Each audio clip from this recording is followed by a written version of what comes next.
I had always been the second child, the one who was quieter, a little more reserved, and certainly never as glamorous as my older sister, Emily. From the start, our parents had made it clear that Emily was the golden child, whether it was in academics, extracurriculars, or just how much time they spent fawning over her. I always felt like I was in her shadow, but I dealt with it. I wasn't jealous. I just accepted that my role in the family was to be the quiet one, the second choice, the one who wasn't nearly as exciting to talk about. I guess I should have seen it coming when Emily got married. My parents went all out, inviting their entire network, splurging on an extravagant venue, catering from one of the top tier restaurants in the city, and buying her wedding dress like it was nothing. It wasn't just a wedding, it was a grand production. And when it came time for my wedding, well, I figured they'd do the same for me. After all, I had always done everything I could to stay out of trouble, to be a good daughter, and I hoped that would pay off. That maybe, just maybe, they'd show me the same love and support they'd shown Emily. But no, when I got engaged to Jake, the first thing I did was call my parents to share the news. They seemed excited, but not in the way I had imagined. It was more like they were reacting to a minor update in the family. They told me that I was making a lovely choice and that Jake and I were a good match, but it didn't feel like they were truly invested. I pushed it aside, telling myself they'd come around. I wasn't asking for much, just their support, their excitement to help us plan a day that would make memories. I didn't expect a lavish wedding, of course. Jake and I weren't exactly rolling in money, but I imagined they might offer something meaningful. Maybe they'd help with some of the expenses like they did for Emily. They might help with the venue, the catering, or even just a nice gift. Surely they'd want to be part of the celebration. That was until I actually visited them to talk about the wedding planning. It was a sunny Sunday afternoon, and I had just gotten off the phone with Jake's mom, who had already promised to contribute to the wedding. I drove to my parents' place feeling a mixture of excitement and nervousness. I had never asked for much from them, but with my wedding on the horizon, I wanted to know if they were willing to share in the joy of it too. When I arrived, my mom and dad were already sitting at the kitchen table, looking like they had been waiting for me. I had imagined a warm welcome, but something felt off. There was an awkward silence hanging in the air. My mom broke it first with a weak smile. She told me that they had been thinking about the wedding and they wanted to give me something special. I was hopeful at first, but when she slid a gift card towards me, my stomach immediately dropped. She said it was $1,000 gift card to a department store and that they thought it might help with the wedding planning. I looked at it, stunned. $1,000? I had expected more, especially after what they had spent on Emily's wedding. My mom tried to act like it was generous, explaining they knew Jake and I were saving up for the wedding and this gift would help. My heart pounded as the words escaped me. I asked them why they thought this was enough. Didn't they remember Emily's wedding? They had spent over $100,000 on her special day. And this? This was all they could give me? It felt like a slap in the face. My dad looked at me, his face expressionless as if this was no big deal. When I brought up Emily's wedding, he just shrugged it off, saying it was different because she had married a successful man with connections. He insisted that they couldn't afford the same type of wedding for me and that the $1,000 gift card was the best they could do. He said I should be grateful, but I wasn't grateful. I was furious. I couldn't believe that after all the years I had been patient, waiting for my turn. This was the reward I got. I stood up from the table, feeling my voice rise as I told them how hurt I was. I said that they had always given Emily everything and I was getting scraps. I was sick of it. My mom tried to defend herself, saying that they had done their best, but it didn't matter. Nothing was ever good enough for them when it came to me. My dad, growing defensive, told me I was being ungrateful. He said I had always been the one to complain, the one who never seemed satisfied.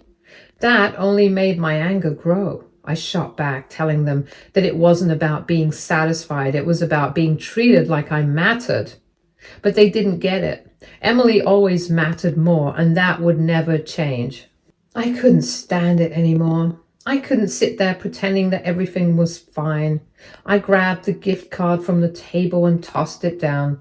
I told them I didn't want it, that I didn't need their charity, and when they tried to call me greedy and money hungry, I snapped.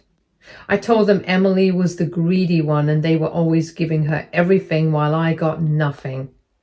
I stormed out of their house, slamming the door behind me.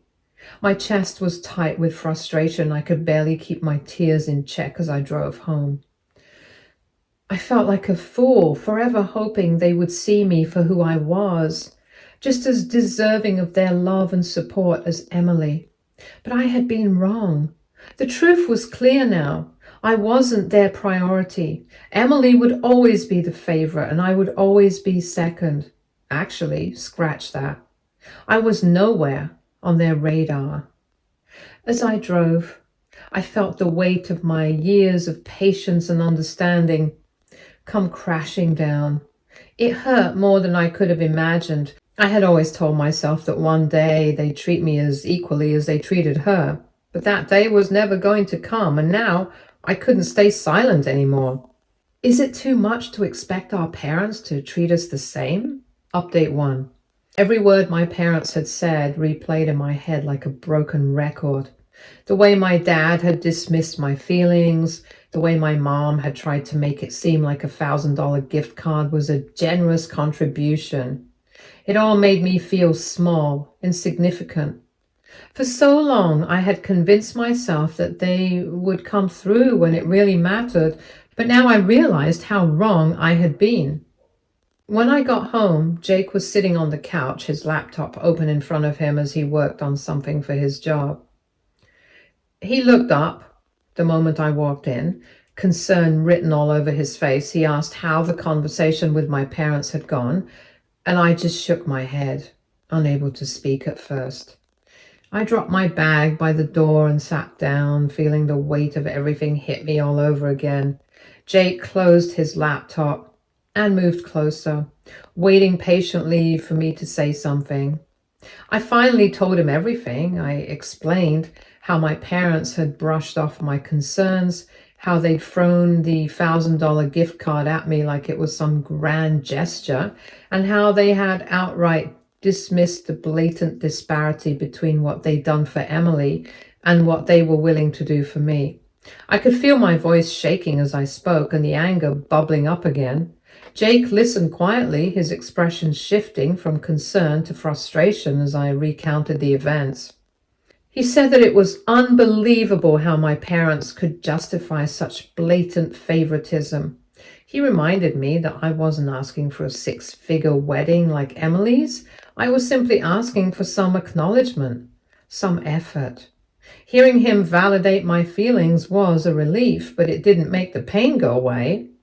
I told him that I wasn't sure if I could even invite them to the wedding anymore.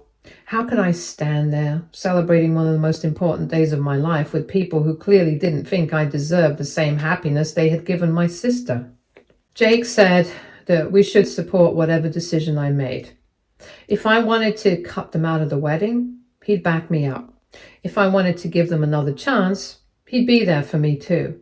He said that this was our day, and we didn't need anyone there who couldn't support us wholeheartedly. His words were comforting, but they also made me realize that I couldn't keep holding on to hope that my parents would change. It was time to draw a line. The next morning, I woke up with a sense of clarity. I had let my parents' favoritism slide since I was a child. I had convinced myself that it didn't bother me, that I could rise above it, but this was different. This was my wedding, a once-in-a-lifetime moment, and I wasn't going to let them ruin it for me. I decided that if they couldn't treat me with the respect and love I deserved, then they didn't deserve to be part of my day. I called my mom later that afternoon. She picked up after a few rings, her voice chipper as if nothing had happened the day before. She asked if I had thought more about the gift card and whether I decided what to use it for. Her tone was so casual, so oblivious to how hurt I was, that it made my blood boil. I told her that I didn't want the gift card, I didn't want their money. She sounded confused, asking what I meant. I told her that Jake and I were going to move forward with the wedding without their involvement. I said that if they couldn't treat me with the same love and generosity they had shown Emily, then I didn't want them there.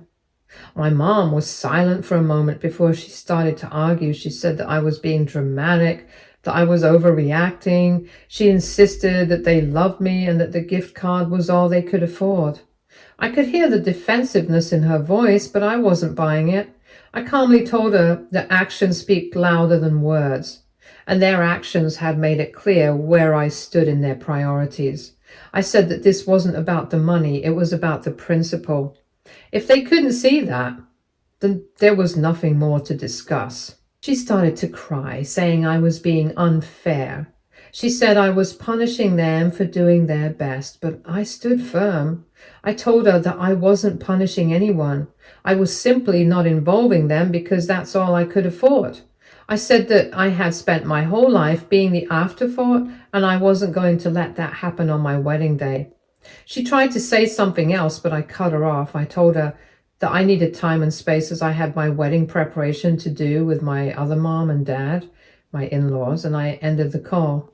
Over the next few days, I started to make new plans for the wedding. Jake and I decided to scale things down and focus on what really mattered, celebrating our love with the people who truly supported us. We reached out to his family and our closest friends, and their enthusiasm was overwhelming. Jake's mom even offered to host a ceremony in her garden in their country house, which was beautiful and spacious enough to accommodate everyone we wanted to invite. The idea of a smaller, more intimate wedding felt right. It felt like a fresh start. As I moved forward with the planning, I couldn't help but feel a sense of loss. My parents should have been part of this. They should have been there to help me pick out my dress, to walk me down the aisle, to share in the joy of it all. But they had made their choice and I had made mine. It wasn't easy, but I knew it was the right thing to do. Jake was my rock through it all. He reminded me every day that this wedding was about us, about our love, and not about anyone else. His unwavering support gave me the strength to keep going, even when the pain of my parents' rejection felt overwhelming. Update 2. It happened one evening while I was going over the details of the wedding. I was already stressed out. My phone buzzed and Emily's name flashed on the screen. I considered ignoring it. I wasn't in the mood for another lecture or guilt trip, but I wanted to confront her head on. I took a deep breath and picked up. She started right away, her tone sharp and accusatory.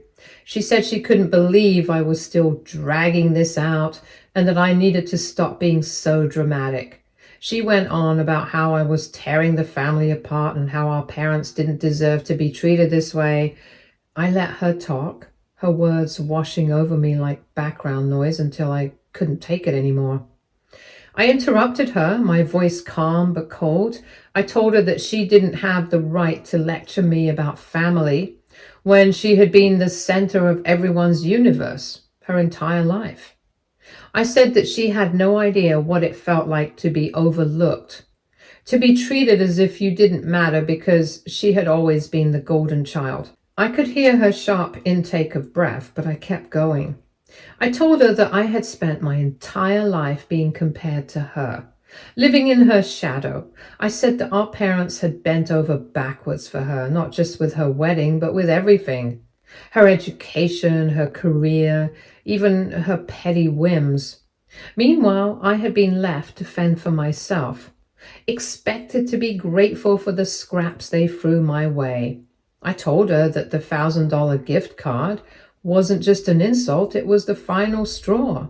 Emily tried to defend herself, saying that she had never asked to be the favorite. She said that she had always tried to include me and that it wasn't her fault our parents treated us differently. Her voice was shaky and I could tell that she was starting to feel cornered. But I wasn't finished. I told her that trying to include me after the fact didn't erase the years of neglect. I said it didn't change the fact that our parents had made it clear time and time again that I was an afterthought. I told her that I had spent so many years trying to convince myself it didn't matter and that I didn't need their approval, but deep down, it had always hurt. I said that I was angry, not just at them, but at myself for letting it hurt me for so long. I told her it was her fault for always siding with them like she's doing now, regardless of their bias. I told her she had enjoyed it her whole life, so why on earth was she cribbing about it now? Emily started to cry, her voice trembling as she said that she didn't know I felt that way. She said she never meant to make me feel overlooked or unloved. I told her that it didn't matter what she meant. It mattered what she did. I said that her actions, just like our parents, had shown me where I stood in their lives. She begged me to stop, saying I was being too harsh, but I couldn't hold back. I told her there were times I wished she had never been born, not because I hated her, but because it would have spared me a lifetime of being invisible. I said that if she hadn't been there to be the perfect child, even though she was anything but, then maybe our parents would have seen me for who I was. Maybe they would have loved me the way they loved her. The silence on the other end of the line was deafening. For a moment I wondered if I had gone too far, but then I reminded myself that this was the truth. And the truth wasn't always pretty. Emily needed to hear it, even if it hurt. When she finally spoke, her voice was barely above a whisper. She said she was sorry and that she never wanted me to feel that way. She said she didn't know how to make it right, but she wanted to try. I told her it wasn't about making it right. It was about acknowledging the hurt, not dismissing it. I said I didn't need her to fix anything. I just needed her to understand. Emily apologized again, and I could hear the sincerity in her voice. She said she would talk to our parents and that she would try to make them see what they had done. I told her she could do whatever she wanted, but I wasn't holding my breath. I said that I had spent too long waiting for them to change and I wasn't going to waste any more time on false hope. The call ended on an uncertain note. Emily sounded broken and I felt a little guilty. Part of me was glad that I had finally said everything I had been holding in, but another part of me felt terrible for hurting her. But Emily and I didn't really have much of a relationship. After the call, I sat in silence for a long time, replaying the conversation in my head. I felt drained, but also lighter, as if a weight I hadn't realized I was carrying had been lifted. For the first time, I felt like I had stood up for myself, like I had refused to let Emily or anyone else dismiss my feelings. Jake came into the room, sensing my mood. He didn't say anything, he just sat beside me and took my hand. His quiet support was exactly what I needed. I leaned into him, letting myself feel the comfort of his presence. I had never really felt seen around my family. This time it was about choosing to surround myself with people who valued and respected me, people who saw me for who I was and loved me anyway. Update 3. It was late afternoon when my phone lit up with a call from my father. I hadn't heard from him since our last tense exchange, and the silence had been blissful. But there it was, his name glaring at me, demanding attention. I hesitated before answering, bracing myself for whatever storm he was about to unleash. As soon as I picked up, his voice came through, sharp and accusatory. He wasted no time, demanding to know what I had said to Emily, which left her crying and upset. He was furious, calling me bitter and selfish, claiming I had no right to treat my sister that way. His words hit me like a punch. But instead of backing down, I felt the anger rising in me like a tidal wave. Bitter, selfish? Did he have any idea what it felt like to be ignored and dismissed my whole life? I didn't let him finish before I interrupted, my voice ice cold. I told him he had no right to call me and accuse me of anything. I said he and Mom had created this mess, not me. They had spent decades favoring Emily and showering her with love and attention while I was left to fend for myself. I said that if Emily was crying now, it was because for the first time in her life, someone had told her the truth and she couldn't handle it. He tried to cut me off, calling me greedy and ungrateful and accusing me of turning my back on my family. And that was when I snapped. I told him that the only people who were greedy in this situation were him and Mom. I said they had greedily taken advantage of my patience, expecting me to keep quiet while they lavished everything on Emily. I said they had greedily hoped I would stay silent, swallowing my hurt and pretending everything was fine for the sake of their comfort. And worst of all, they had greedily clung to the idea that I would still acknowledge them as my parents after everything they had done. His indignant sputtering was almost satisfying. He tried to argue, saying they had done their best for both of us, but I cut him off again. I told him that if their best was treating one child like a queen and the other like a peasant, then they had failed miserably. I said their actions had shown me exactly where I stood in their lives, and I was done pretending it didn't matter. I didn't hold back. I told him their treatment of me during my wedding planning was the final insult. I said that after watching them spend over $100,000 on Emily's wedding, they had the audacity to hand me a $1,000 gift card and call it all they could afford. I said it wasn't about the money, it was about the message that was sent.